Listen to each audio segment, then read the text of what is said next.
Ako si Gina Valdez. Sinas usa sa staff sa MDRRA mo maghatod kaninyo sa mga init na balita.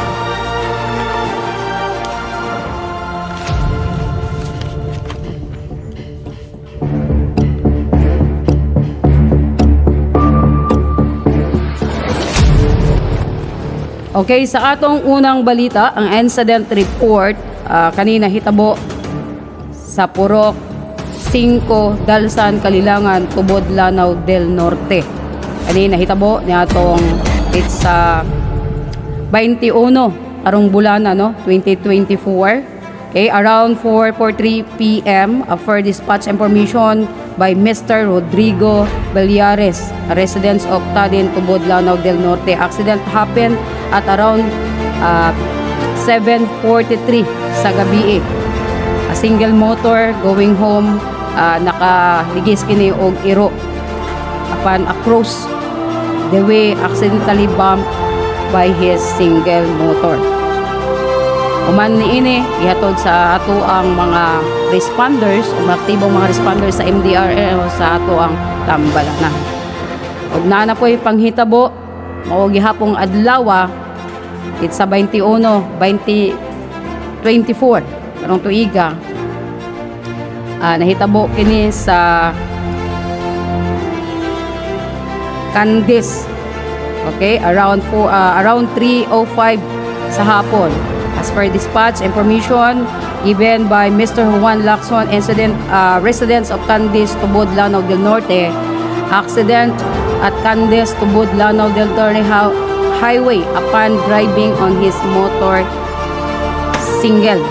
Okay, nakaligis na pod kini siya og iro, accidentally resulted sa iyahang mga injuries. Mao nang amping tatanan mga higala sa atoang pagmotor sa atong kadalanan. Another incident nahitabo kini information by our PNP resident of Poblacion Tubod, Lanao del Norte. Another incident of stabbing happened at Purok 5 RCIS Poblacion Tubod, Lanao del Norte. According to the information gathered, he accidentally stabbed in the thumb with the knife that caused Mr. known as Mr. Jimenez immediately applied first aid by our responders. So another untoward incident occurred January 24, 2024 around 11:45 p.m. As per dispatch information, gihatag ni Joanna Jean Anga, resident of Tubod, Lanao del Norte. Vehicular accident happened at Purok-Sai, San Antonio, Tubod, Lanao del Norte. Single or collides two single motorcycle that caused victim a minor injury. So far, mora to ato ang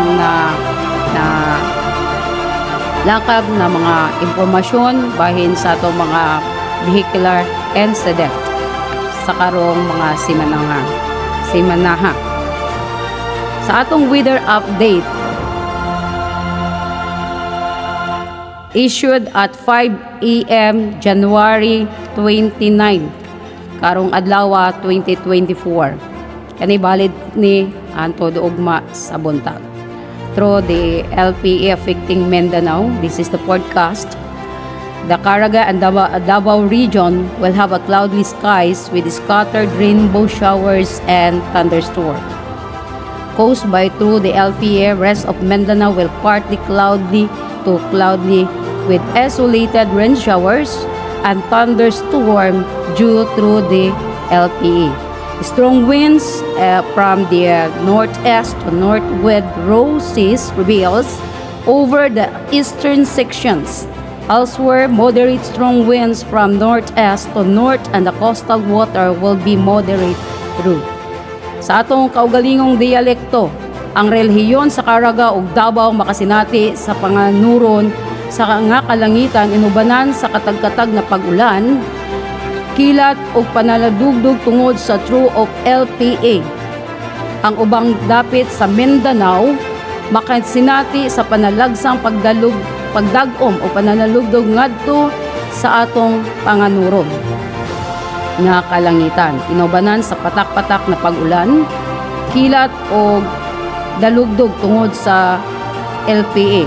Kusog na hangin nga magikitgan sa amihang silangan ngadto sa amihang direksyon. Og ang kadagatan kusog nga magpagbalod maoy mapasulabi sa silangang party sa Mindanao. Sa uban, ang mga bahin sa Mindanao makasinati sa kasarangang ngadto sa kusog nga hangin nga magagikan sa amihang silangan ngadto sa amihang direksyon o ang kadagatan ngadto sa kusog na pagbalod. Kini ang atong podcast from Monday to Wednesday through of the low pressured area east of Mindanao. So far, mawala to ang ato ang nakalap na balita sa karong panahona. Kani inyong lingkod, Jenna Valdecenas, padayon og arangkada bagong tubo.